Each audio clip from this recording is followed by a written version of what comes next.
This is Sports 225 with Lee Feinswag. Sports 225 with Lee Feinswag is Baton Rouge's longest running and best television show. Who would have believed that? My best friend, Lee Feinswag, look at the Christmas. Sports 225 is brought to you by Breck. Remember, it all starts at Breck. Now, your host, Lee Feinswag. David Letterman. Do they do all that stuff for you on the set now? Nope. I hope not.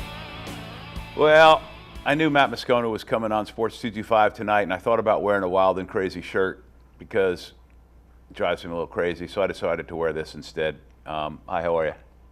Doesn't drive me crazy.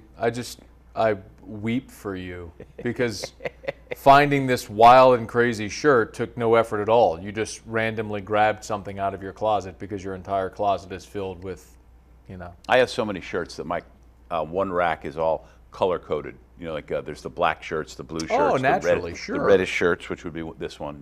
This would be under the reddish. I try to keep my stuff organized like that in my closet, but it never fails. I'll always end up just getting stuff out of the laundry or it's on hangers, and I'll just put it in there. Just wear the same thing. No, I don't have a rotation. Well, but for work, you wear the ESPN shirts that you're wearing. I do. I have probably a dozen or so, and it just rotate them. Yeah. So that way, now that I'm on TV, people don't think, hey, where you wore that yesterday?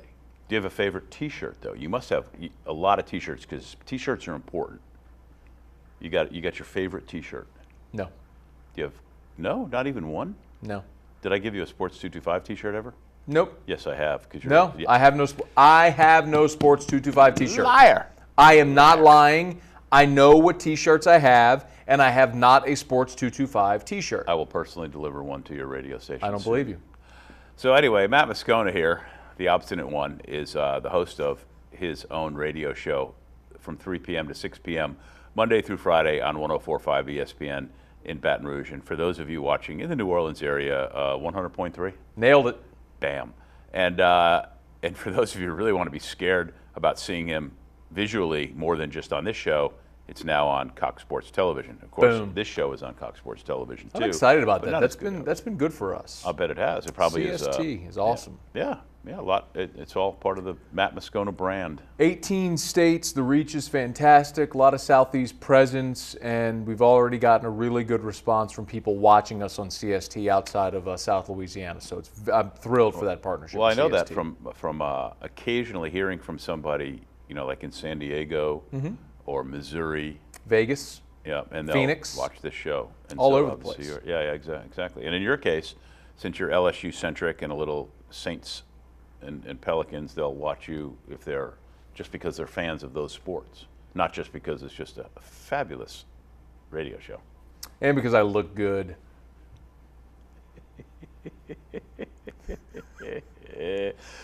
So anyway, I go on his show on Tuesdays at 4:15 for 15 minutes, and we talk a little bit of sports, and mostly we talk about beer, because a guy was asking me the other day, how did that get started?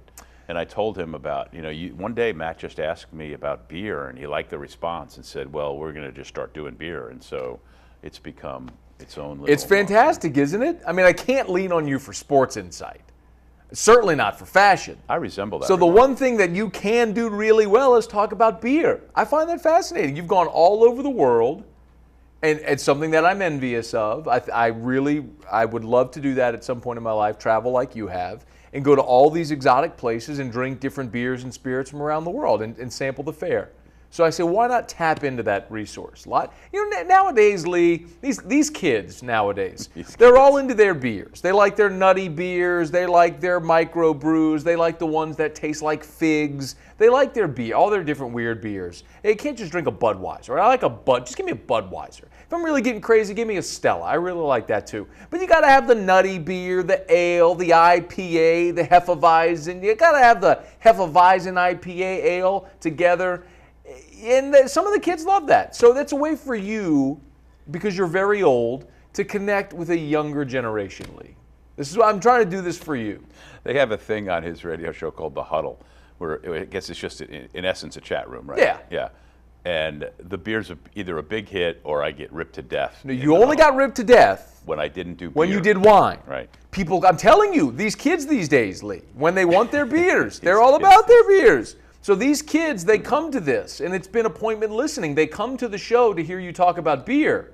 And they come, and it was Thanksgiving week, and they were expecting you to give them some good recommendations. And what did you do? What I gave them was... You gave them stinking... You know what? You're the dilly-dilly guy. Oh, that's the king. worst. I hope Bud Light never sells another beer because of that campaign. You stop being a funny dud. The dilly-dilly's brilliant. But you're the guy who walks up, this is the spiced wine I've really been into lately. Pit of misery. That's where you go. Give me beer, Lee. For starters, just to recap before we go to break, we've already wasted one segment. Yes. I talked about using beer as part of my injectable marinade for my turkey that I used that week. So it was on beer. And Doesn't I think it was count. Good beer. And then I talked about a Portuguese wine called Vinho Verde, which I recommend strongly for those of you who are a little on the fence about white wine because it's Pit of really not misery. white.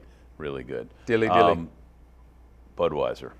Pit of misery. I'm trying to get my hands on some of the Budweiser Reserve, their remake of the 1930s thing. But if you guys are listening, he's Matt Moscona. You can follow him at Matt Moscona. You can listen to him on the radio every day mostly, and you can see him on this show now and then. This happens to be the last show of 2017 for us. And when we get back, we'll continue to set television back decades. I'm Lee Feinswag at Sports 225. Dilly-dilly.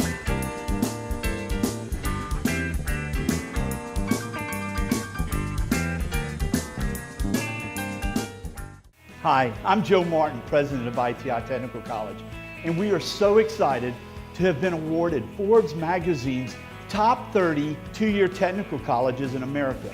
To achieve this award, ITI was recognized for our high scores in 1, earnings of our graduates, 2, quality of education, and 3, affordability. To learn more, we invite you to visit our campus or go online. ITI Technical College. Begin your journey to a better life. Back on Sports 225, hanging out with Matt Moscona, who is the bane of my existence and also my dear friend, and I love being with him. You're a double-edged sword. I have in my hand the Football Writers Association of America Coach of the Year finalists, the Eddie Robinson Coach of the Year finalists. A couple of them on here are pretty interesting, including Florida Atlantic's Lane Kiffin and Lincoln Riley, who took over at Oklahoma, right? Kirby Smart, it's worked out pretty good for him at Georgia. Dabo Swinney, he's had a nice run at Clemson. Can I tell you one quick Eddie Robinson award story, though? It's your show, man. Do you remember when LSU won the National Football Championship and Nick Saban was the coach? Oh, After It's the greatest day of my life. they came back. Aside from getting married and having my son born. Right, good thing, good qualifier. So there was a parade that morning that we had in Baton Rouge, and it honored Southern as the National Black College Champions, and remember. LSU as the National BCS champion. Downtown, they had fire Right. trucks and all that stuff. And then they split up, and Southern went to campus, and LSU came to LSU, and there was another deal. So it was in Tiger Stadium. It started raining. It was cold. Well, on behalf of the Football Writers Association, I presented the Eddie Robinson Award to Nick Saban because I was the local guy and was here. Saban, though, made it very clear that he would not accept the Eddie Robinson Award from a white guy. It had to be from a black guy because it was Eddie Robinson, and for whatever political reasons he thought that was, I had to then hand it off to somebody who then introduced, it was like one of those Hall of Fame announcements where you introduce the guy, but now to present, it's very strange. I made some little Debbie joke, though, and the crowd loved it. You got to go on the mic? Yeah. I don't remember that. Well, whatever. I do remember the whole celebration. They didn't boo me, so I was glad about that. It was cold. Yeah. So who's your National Coach of the Year from this list? And the Well, list let me see the includes, list. well, UAB's Bill Clark, UCF's Scott Frost. I'll is tell no you what, longer there. Scott Okay. Frost did a good job, but I'll tell you, I would lean to Lane Kiffin for the fact that he took over a disaster, a 3-win team, and won 10 games and won the conference. So you can obviously tell his impact was significant.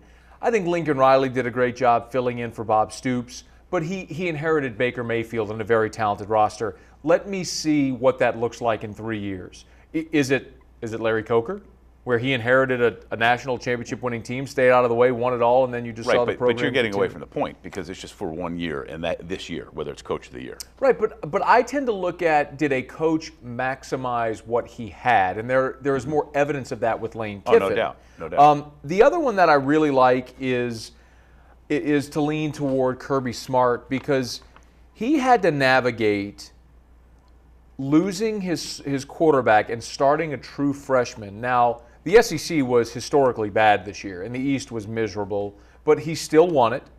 He went to Atlanta, won the SEC championship, and is in the playoff in year 2. And I think that's a heck of a job. Just as a side note, Mark Richt goes to Miami. They miss out. Georgia gets in. Yep. Poor Mark Richt. Mark Richt. Always a bridesmaid. I don't feel sorry for Mark Richt, but also, Why not? Jeff Tedford, who used to be at Cal at Fresno State. They were 1-11 last year, and they're 9-3 this year. Similar to Kiffin. But you know who's not on that list? And Matt disagrees with me. And I don't care who's on the list, but Nick Saban is not on that list. And the job that Alabama did this year after losing those people to the NFL and all the injuries they overcame. Terrible SEC. They didn't beat anybody. Terrible. Kick rocks. Terrible. Saban's the best coach in the world, best coach ever in college football. I'm not disputing that. But this year, kick rocks. Kick rocks. Get out of here. I want to talk about the kick rocks. This is some phrase he picked up from Ryan Terrio. No, Mac Chuili. Traction. Mac's the one who started that? Mac does that. Yep. I thought it was from, Nope. Traction. Mac. Okay, good. Mac Chuili. Traction. All right, we'll blame them all. TractionSports.com. Let's finish this segment by talking about gambling in sports. And the reason I want to ask you about it is it's something you and I have talked a lot about on the Tuesday radio segment, which is attendance at sports, specifically LSU football. You ever been to a horse race and bet? Nope. You never been to a horse race? Nope. It's one of the most exciting things. You go and you not only have the atmosphere and the cool thing of the horses racing, but there's an area where you go place your bets. And when you do, you have money on a specific horse. And if that horse who is out there does something good, you get excited because you get to go claim money. And it's a super thrill.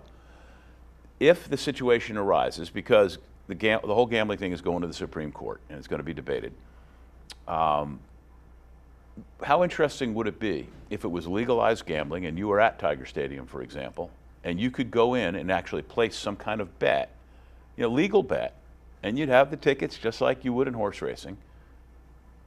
Would it increase attendance? Would it increase enthusiasm? Would it make more people stay till the end if they had more vested in it? No. You don't think? I think people that went to the games would make use of it. I think it would be a revenue stream, obviously, for the NFL, the university, the conference, whoever is hosting that. The NFL, for example, is already all about gambling to so many people. Right, but look at how people bet now and how they consume, for example, the NFL. You sit at home, you have Sunday Ticket, you can watch every game, and you can bet on your phone. So why do I need to go to the stadium to do what I can do in the comfort of my own home? I think it makes it a more exciting experience if you're in the stadium, but I don't think that alone is enough to entice someone to leave their home. Is the betting you can do on your phone legal? And is it in America, or do you have to go to offshore places to do it? Yeah, it's online betting, so it's legal to do online. Right. And then if you want to cash out, you'd get a check from the Virgin Islands or something, or from the Cayman Islands. Yeah, it's legal. I don't gamble, and I don't think about it like that. So I'm naive to that. I mean, the overwhelming majority, I don't have a statistic in front of me, but the overwhelming majority of betting is done online, not in Las Vegas.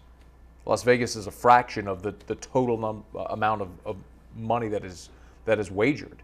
So I don't know. For me, the United States not legalizing betting is so stupid because everybody's doing it and they're not getting theirs. Legalize it. Tax it, build roads and schools. Let's have a better country. Legalize it. People are doing it anyway. We're not all going to hell in a handbasket. Come on now. People want to throw 100 bones on the game, let them. And build roads and schools. We probably all and pay are police going more. to hell in a handbasket, but that's another story. Not because of gambling. Matt Moscona is here. He gets the last word for this segment. I'm Lee Feinswag at Sports 225.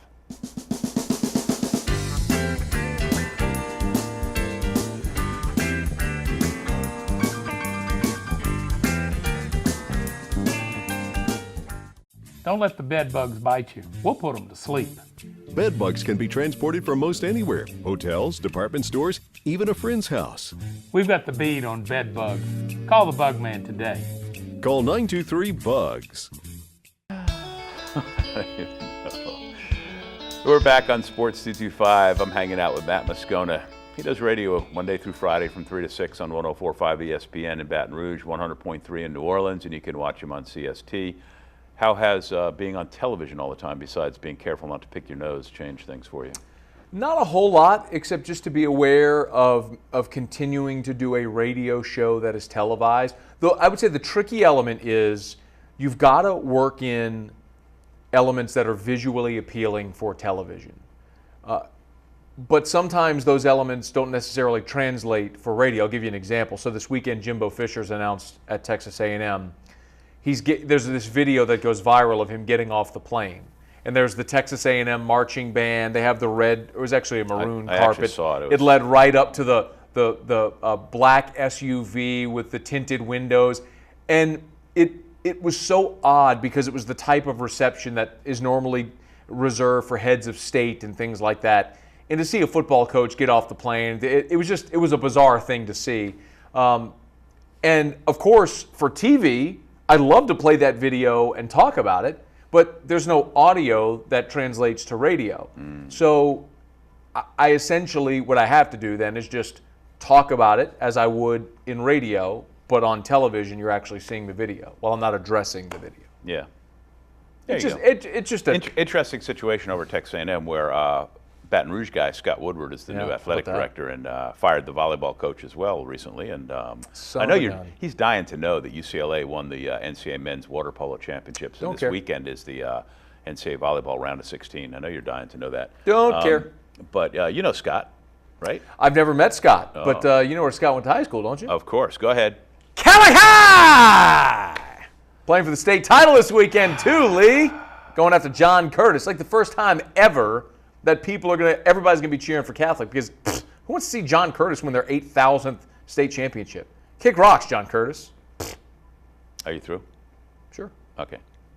So you were looking at me as we were starting the segment because we honestly don't talk about what we're going to talk about. We do on his radio show. I know people are stunned to hear that, but we do on his radio show. Like he sends me a text a couple minutes before. What do you want to talk about?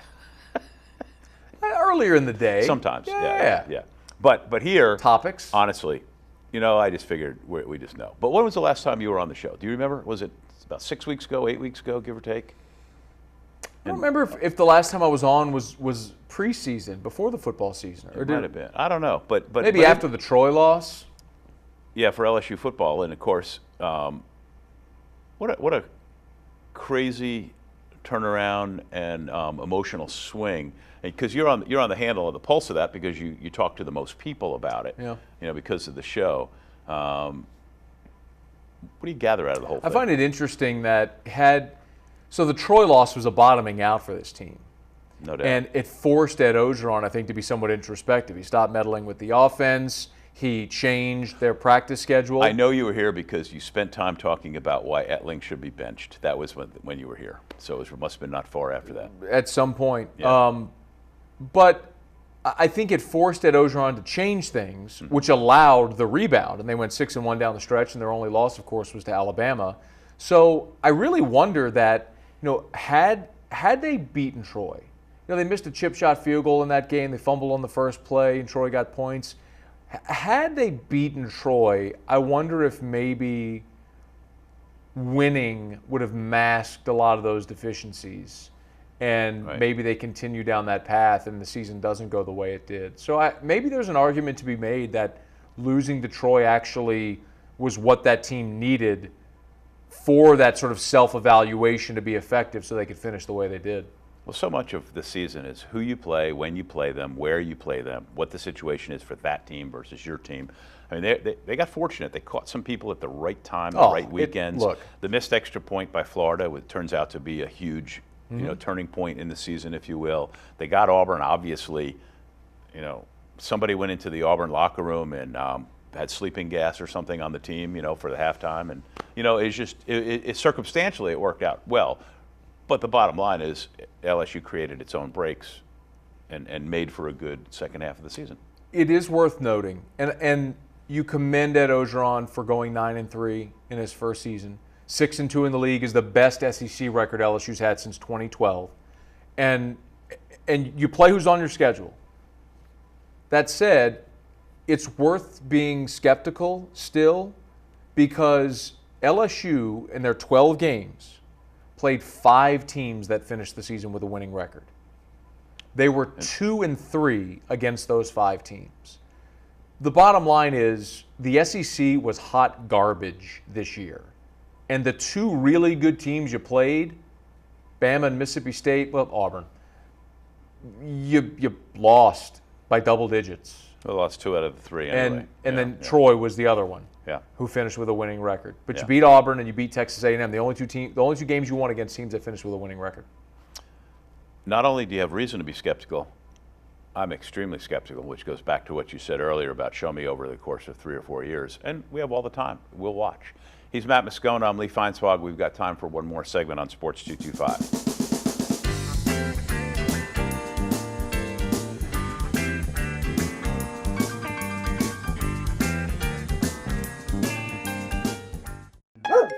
See that dog lover?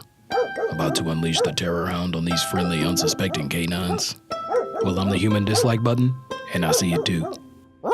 Easy there, Cujo. Taking part in a dog socialization program at a shelter or pet store can help nip this problem in the bud. And no matter how well socialized your pet is, cleaning up the little rays of sunshine they leave in their merry wake is your responsibility. To learn more about me, go to breck.org/HDB. Coming down the home stretch of not only this Sports 225, but 2017, because we'll have the best of for the next few weeks to get us through the holidays, et cetera, et cetera. Matt Moscona is here. Thanks to John Williams from JCW Productions for directing the show and being there. Go to sports225.com for all the show listings for when we're on Cox 4 on CST and to see the archived old shows on the Sports 225 TV YouTube channel. Matt Moscona. Do you have any New Year's resolutions since we're going into 2018 or things you'd like to see in the world of sports in 2018? No. Okay, thank you. Good night. Drive home safely. Pull a Jerry DiNardo on. Oh, man. So, well, honestly, man, no, I don't. I'm things I'd like to see, the only thing left that I really want to see in sports is for an LSU player to win a Heisman. Really? I mean, I've seen LSU win national titles. I've seen the Saints win a Super Bowl. I mean, I've been very blessed to get to see a lot of that and cover a lot of it. The one thing I haven't seen is an LSU player win a Heisman. I don't think that's going to happen anytime soon. I'm surprised of all the things that you would say to matter to you, What else do I need to see? I've watched LSU baseball win national titles. I've seen Yeah. the men's basketball team go to Final Fours. I mean, I've just been very fortunate that we've all collectively been very fortunate to see a lot of successful things in sports. I just want to see an LSU player win the Heisman. Thought we were going to get it in 15 with Leonard Fournette.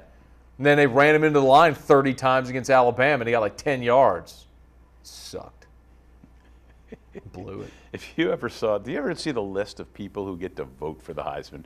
Yeah. And you think that award still matters? Yeah. No. Garbage.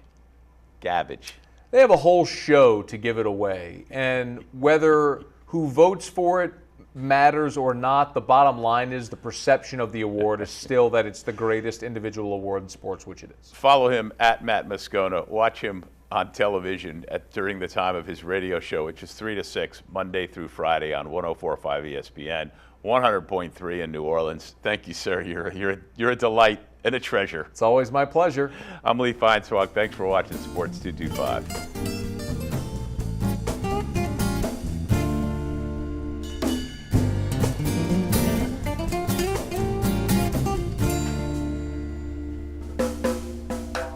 At carnival time by Baton Rouge Bay, that's the site of my story.